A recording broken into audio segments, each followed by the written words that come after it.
बाद हम लोग कवर करेंगे सेक्शन 15 से 21A के बीच के सेक्शंस को। ये डील करते हैं प्लेस ऑफ सुइंग और बार ऑफ सूट के ऊपर। देखिए, अब इसके अंदर जाने से पहले कुछ बेसिक चीजें समझ लीजिए कि ये सेक्शंस जो है डील करते हैं कोर्ट के ज्यूरिसडिक्शन के ऊपर। ज्यूरिसडिक्शन क्या होता है? ज्यूरिसडिक्शन एक तरीके से कोर्ट का पावर होता है केस को टेक अप करने का और उसमें सुनवाई करने का। तो ये उसी चीज के ऊपर डील करते हैं। देखिए, मेनली 3 तरीके के कोर्ट के ज्यूरिसडिक्शन होते हैं। 3 तरीके के कोर्ट के ज्यूरिसडिक्शन होते हैं। एक होता है कोर्ट का पेक्यूनरी ज्यूरिसडिक्शन, एक होता है कोर्ट का टेरिटोरियल ज्यूरिसडिक्शन, और एक होता है कोर्ट का सब्जेक्ट मैटर ज्यूरिसडिक्शन। तो इसको पहले हम लोग बेसिक लैंग्वेज में समझ लेते हैं कि इनका मतलब क्या होता है। कोर्ट का पेक्यूनरी ज्यूरिसडिक्शन, जैसा आपने सेक्शन 6 में पढ़ा होगा, जब हम लोग पढ़ रहे थे सेक्शन 6, उसमें हम लोगों ने जाना था कि अगर कोर्ट के जो पेक्यूनरी लिमिट है उससे ऊपर का अगर मामला है, वैल्यू है, तो कोर्ट जो है उस केस को नहीं लेगा, उसके अंदर सुनवाई नहीं करेगा, उसको हैंडल नहीं करेगा। तो यानी हर कोर्ट का एक मॉनेटरी लिमिट होती है। हमने आपको एक एग्जांपल दिया था कि मान लीजिए कि यूपी के अंदर सिविल जज जूनियर डिवीजन की एक पेक्यूनरी लिमिट है अप टू 5 लाख रुपीस। तो जब आप केस फाइल करेंगे तो अगर आपका मामला 5 लाख रुपए के अंदर का है तो किस कोर्ट में आप जाएंगे? कोर्ट ऑफ सिविल जज जूनियर डिवीजन। उससे ज्यादा का होगा कोर्ट ऑफ सिविल जज सीनियर डिवीजन। समझ में आ गया? तो कोर्ट की एक पेक्यूनरी लिमिट होती है। पेक्यूनरी मतलब मॉनेटरी लिमिट होती है। ठीक है, अब ये मॉनेटरी लिमिट पता कैसे चलती है? प्लेंटिफ के प्लेंट से। अगर हम आपके अगेंस्ट सूट फाइल कर रहे हैं कि आपने 1 लाख रुपए दिया और वापस नहीं कर रहे हैं, तो किस कोर्ट में सूट फाइल होगा? अगर मान लीजिए हम दोनों यूपी के अंदर हैं, कोर्ट ऑफ सिविल जज जूनियर डिवीजन। समझ में आ गया आप लोगों को? 5 लाख से ज्यादा का मामला है, हम लोग यूपी में हैं, कोर्ट ऑफ सिविल जज सीनियर डिवीजन। तो ये पता चलता है पेक्यूनरी लिमिट्स में, जो इसके सेक्शन 15 में बताया गया है कि जब हम केस फाइल करने जाएंगे तो हम सबसे लोएस्ट ग्रेड की कोर्ट से अपना सूट फाइल करेंगे। ठीक है, ये होती है कोर्ट की पेक्यूनरी लिमिट और पेक्यूनरी ज्यूरिसडिक्शन। दूसरा होता है टेरिटोरियल ज्यूरिसडिक्शन। हर कोर्ट की एक टेरिटरी होती है। जैसे कि यूपी के अंदर इलाहाबाद है, तो इलाहाबाद की जो कोर्ट्स हैं उनकी अपनी एक टेरिटरी है। नोएडा है यूपी के अंदर, नोएडा की अपनी टेरिटरी है। दिल्ली की कोर्ट्स है, दिल्ली उनकी टेरिटरी। तो हर कोर्ट की अपनी टेरिटोरियल लिमिट होती है। उस टेरिटोरियल लिमिट के अंदर के जो केसेस होते हैं वो उन्हीं कोर्ट में जाते हैं। ठीक है, तो जैसे दिल्ली की कोर्ट के पास जो उसकी टेरिटरी बता दी गई है कि दिल्ली के अंदर कितना एरिया में उसकी टेरिटरी होगी, कौन से केसेस, क्योंकि दिल्ली के अंदर कई सारे कोर्ट्स हैं, कई सारे सबऑर्डिनेट कोर्ट्स हैं, तो ये होती है उसकी टेरिटोरियल लिमिट। ये इसके सेक्शन 16 से 18 में मिल जाएगी। अब देखिए, टेरिटोरियल के अंदर यहां पे जो सेक्शन 16 से 18 के अंदर बताई गई है टेरिटोरियल लिमिट, ये मेनली बताई गई है इमूवेबल प्रॉपर्टी से रिलेटेड। तो अगर इमूवेबल प्रॉपर्टी से रिलेटेड सूट है तो वो किस कोर्ट में फाइल किया जाता है? जिस जगह पे इमूवेबल प्रॉपर्टी सिचुएट करती है। तो सेक्शन 16 से 18 के अंदर जो लिमिट बताई गई है वो किस प्रॉपर्टी से रिलेटेड बताई गई है? इमूवेबल प्रॉपर्टी से रिलेटेड। ठीक है, तो यहां पे समझाने के लिए हमने आपको बताया कि टेरिटोरियल का मतलब होता है कोर्ट की टेरिटरी। तो अगर कोई केस नोएडा का है तो किस कोर्ट में चलेगा? नोएडा की कोर्ट में, ना कि दिल्ली की कोर्ट में। समझ में आ गया? ये होगी टेरिटोरियल लिमिट्स। तीसरा ज्यूरिसडिक्शन होता है कोर्ट का subject matter jurisdiction. Subject matter jurisdiction, जैसे कि कुछ कोर्ट को स्पेसिफिक पावर दिया गया होता है कि जैसे कोर्ट ऑफ स्मॉल कॉजेज है तो वो कोई इमूवेबल प्रॉपर्टी से रिलेटेड, मान लीजिए उसके अंदर कोई एग्जीक्यूशन नहीं देख सकता है।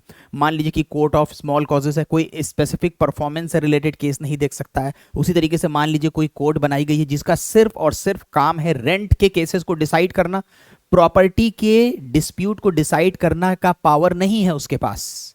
कोई कोर्ट को बनाया गया है सिर्फ रेंट के डिस्प्यूट डिसाइड करने के लिए, ना कि प्रॉपर्टी में ओनरशिप को डिसाइड करने के लिए। लेकिन वो ओनरशिप डिसाइड कर दे तो ये क्या हो जाएगा? Lack of subject matter jurisdiction.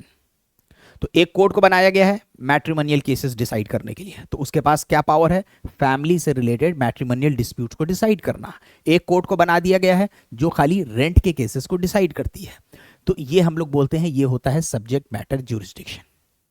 ये तो आपको समझ में आ गया 3 तरीके के jurisdiction: pecuniary, territorial, subject matter. अब एक केस लॉ है जिसमें सुप्रीम कोर्ट ने किरण सिंह वर्सेस चमन पासवान, इसके अंदर यह कहा कि अगर मान लो कि कोर्ट से कुछ एरर होता है, कुछ गड़बड़ी होती, कुछ गलती हो जाती है, इसको समझने में मान लीजिए कि कोई केस कोर्ट ने टेकअप कर लिया, बाद में पता चला अमाउंट ज्यादा निकल आया। मान लीजिए कि सिविल जज जूनियर डिवीजन यूपी के अंदर 5 लाख रुपए की लिमिट है, केस फाइल हुआ, लग रहा था कि 4 लाख का मामला है, बाद में पता चला 8 लाख का मामला निकल आया। इसको समझने में कुछ गड़बड़ी हो गई कोर्ट से, या मान लीजिए इसको समझने में कोई गड़बड़ी हो गई टेरिटोरियल ज्यूरिसडिक्शन को। कोर्ट को लग रहा था कि दिल्ली की कोर्ट के पास ज्यूरिसडिक्शन है, लेकिन वो एक्चुअली में केस था नोएडा का। नोएडा बिल्कुल दिल्ली के करीब है। इसको समझने में भी कुछ गलती हो गई। अगर इसको समझने में और इसको समझने में कोई गलती हो गई तो अब सवाल ये उठता है कि अगर डिक्री पास हुई तो क्या वो डिक्री सही होगी या वॉइड होगी? तो जनरल रूल क्या है कि वो डिक्री जो होगी वैलिड होगी। ये एक इर्रेगुलरिटी है, डिक्री वैलिड होगी, क्योंकि ये कोर्ट इसका अगर मान लीजिए कि कोई पेक्यूनरी लिमिट के थोड़ा सा ऊपर चला गया तो उसका मतलब ये थोड़ी नहीं कि कोर्ट के पास ज्यूरिसडिक्शन ही नहीं था, कोर्ट कॉम्पिटेंट नहीं थी। Competency is a different thing. Court competent थी, लेकिन अगर उसने मेरिट पे डिसाइड किया है तो बिल्कुल सही है, कोई दिक्कत नहीं है। नोएडा की जगह पे दिल्ली ने डिसाइड कर दिया, कोई दिक्कत नहीं है, कॉन्करेंट कोर्ट थी, बस गलती हो गई जो टेरिटरी को लेके, कोई मुश्किल नहीं है। यहां पे जो डिसाइड करने वाला है वो भी जज है, बस पेक्यूनरी लिमिट की उसको नहीं दी गई, इतनी पेक्यूनरी लिमिट ज्यादा के ऊपर के जज को दी गई है, कोई दिक्कत नहीं है। इसको समझने में भी कुछ गड़बड़ी हो गई तो वो डिक्री जो पास होगी, सुप्रीम कोर्ट ने बोला कि वो डिक्री वॉइड नहीं होगी। हाँ, अनलेस की सेक्शन 21 इसके अंदर अप्लाई कर जाए। सेक्शन 21 क्या है? सेक्शन 21 का सीपीसी का ये कहता है कि अगर किसी केस के अंदर मान लीजिए कि आप ऑब्जेक्शन उठाते हो पेक्यूनरी लिमिट को लेके कोर्ट की या टेरिटोरियल लिमिट को लेके, तो सेक्शन 21 के अंदर शर्तें बताई गई हैं, जैसे कि आप उसको अर्लीस्ट पॉसिबल अपॉर्चुनिटी में उठाइए, फर्स्ट इंस्टेंस में उठाइए, और बिफोर या at the time of framing का इश्यूज उसको उठा लीजिए। तो फिर ये आप जो ऑब्जेक्शन उठाओगे तो फिर ये ऑब्जेक्शन की सुनवाई हो जाएगी अपैलेट और रिविजनल कोर्ट के द्वारा। अगर आप ऐसा नहीं करते हो तो मान लिया जाएगा आपने अपने इस राइट को वेव कर दिया। लेकिन अगर कोर्ट को सब्जेक्ट मैटर समझने में गड़बड़ी हो गई, वो पावर उस कोर्ट को नहीं दिया गया था, स्मॉल कॉज कोर्ट थी, उसको नहीं दिया गया था पावर की वो इमूवेबल प्रॉपर्टी को के अंदर ओनरशिप डिक्लेयर करे या उसको एग्जीक्यूट करे, लेकिन उसने कर दिया। सो ये केस हो जाएगा lack of subject matter jurisdiction, और ये इनहेरेंट लैक ऑफ ज्यूरिसडिक्शन माना जाएगा। यहां पे जो डिक्री पास होगी वो नल एंड वॉइड होगी, डिक्री सेट असाइड हो जाएगी, ठीक है। और जो एग्जीक्यूटिंग कोर्ट होगा, मान लीजिए डिक्री पास हो गई कल, जो एग्जीक्यूटिंग कोर्ट होगा अगर उसने देखा on the face of the record पता चल रहा है इनहेरेंट लैक ऑफ ज्यूरिसडिक्शन का केस, यानी सब्जेक्ट मैटर ज्यूरिसडिक्शन मिसिंग है, एग्जीक्यूटिंग कोर्ट एग्जीक्यूट करने से मना कर देगी कि मैं नहीं कर सकता भाई इसको execute, lack of inherent jurisdiction का केस है ये।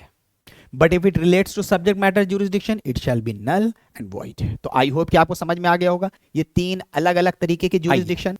अब आगे बढ़ते हैं। अब देखिए, अब आपके दिमाग में आ रहा होगा सर ये तो हमने मोटी मोटी बात समझ लिया कि 3 तरीके के ज्यूरिसडिक्शन होते हैं, अब ये बताइए कि किस केस में कौन से कोर्ट में जाके केस फाइल करना है। अब आप ये बताइए, यही तो सबसे अहम सवाल है।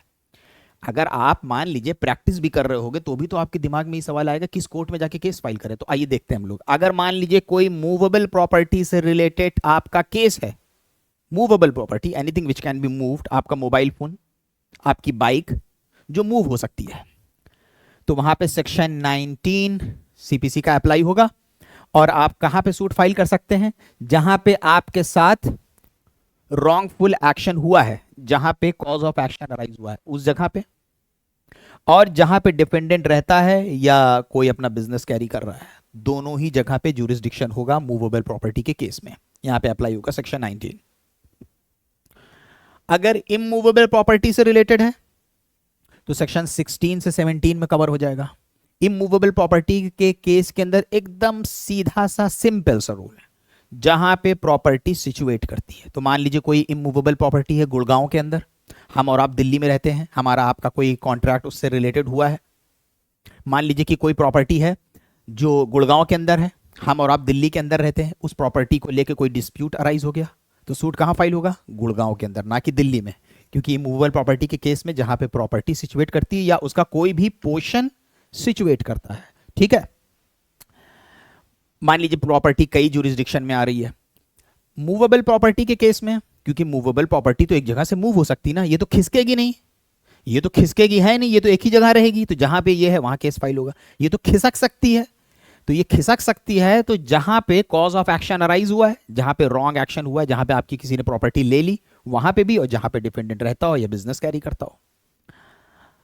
तीसरी चीज, अगर किसी ने टॉर्ट करा, आपको डिफेम करने की कोशिश करी, बदनाम करने की कोशिश करी, इंजरी पहुंचाने की कोशिश करी, ट्रेस पास करने की कोशिश करी, तो जिस जगह पे टॉर्ट हुआ है उस जगह पे भी ज्यूरिसडिक्शन होगा, और जिस जगह पे डिफेंडेंट रहता है या बिजनेस को कैरी करता है उस जगह पे भी ज्यूरिसडिक्शन होगा। अगर मान लीजिए कॉन्ट्रैक्ट से रिलेटेड केस है तो उसमें सेक्शन 20 अप्लाई हो जाएगा। तो कॉन्ट्रैक्ट के केस में जहां पे कॉज ऑफ एक्शन अराइज हुआ है, जहां पे कॉन्ट्रैक्ट को परफॉर्म होना था, जहां पे ये कॉन्ट्रैक्ट हुआ था, जहां पे ये कॉन्ट्रैक्ट टूटा है, और जहां पे डिफेंडेंट रहता है या बिजनेस को कैरी करता है, उन कोर्ट्स के पास ज्यूरिसडिक्शन होगा। अगर मैट्रिमोनियल डिस्प्यूट्स, आमतौर पे देखिए आप, डिस्प्यूट ज्यादातर इन्हीं से रिलेटेड होते हैं। मैट्रिमोनियल डिस्प्यूट्स होगा, अगर मान लीजिए कि मैट्रिमोनियल डिस्प्यूट्स है तो उस जगह पे अलग अलग रिस्पेक्टिव फैमिली लॉज अप्लाई होते हैं। हिंदू लॉ जैसे अप्लाई होता है उसके अंदर बता दिया गया कि जहां पे फैमिली रही थी, लास्ट टाइम रिसाइड करा था, तो उसके अलग अलग बता दिए गए कहां कहां पे ज्यूरिसडिक्शन होगा। और जैसे मुस्लिम लॉ है तो उसके ऊपर मुस्लिम लॉ अप्लाई होगा। देखिए अब इसके बाद आता है इसमें लास्ट में सेक्शन 21A, ये 1976 के अमेंडमेंट में ऐड किया गया था। ये सेक्शन 21A जो है बस इतना ही कहता है, बार ऑन सूट, कह रहा है कि आपके सूट को ये बार कर रहा है। सूट यानी आपके सिविल के केस को फाइल करने को बार कर रहा है। कौन से सिविल केस को फाइल करने को बार कर रहा है? ये कह रहा है कि आपका वो सूट बार होगा जिसमें आप किसी डिग्री के ऊपर सवाल उठा रहे हो प्लेस ऑफ सुइंग को लेके।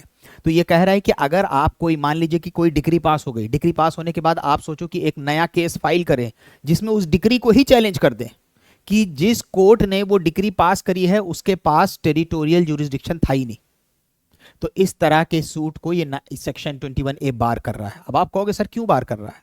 क्योंकि 21 में आपके पास रास्ता खुला तो है, 21 में आपके पास रास्ता खुला तो है कि अगर कोई कोर्ट जिसके पास टेरिटोरियल ज्यूरिसडिक्शन नहीं था या पेक्यूनरी ज्यूरिसडिक्शन नहीं था तो आप ऑब्जेक्शन उठा तो सकते हो, आपको दिया तो गया है रास्ता ऑब्जेक्शन उठाने के लिए।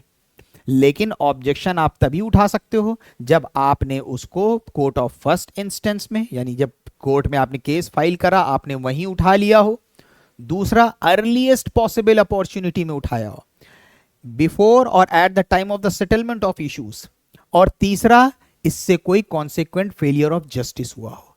ये तीनों शर्त आप पूरी कर दीजिए, बिल्कुल वैलिड हो जाएगा आपका ग्राउंड कि हाँ आपने टेरिटोरियल या पेक्यूनरी ज्यूरिसडिक्शन के ऊपर सवाल उठाया है। लेकिन अगर आपने नहीं उठाया ऑब्जेक्शन, जो सेक्शन 21 में ग्राउंड्स दिए गए हैं, तो डिग्री पूरी तरीके से वैलिड होगी। तो इसलिए इस 21 को देके ये बात क्लियर कर दी। अब आप पूछोगे सर इसके अंदर तो खाली प्लेस ऑफ सुइंग बोला गया है, पेक्यूनरी लिमिट के बारे में तो नहीं कहा गया है। तो कोर्ट ने इंटरप्रेट करा है कि ये पेक्यूनरी लिमिट के ऊपर भी अप्लाई होगा।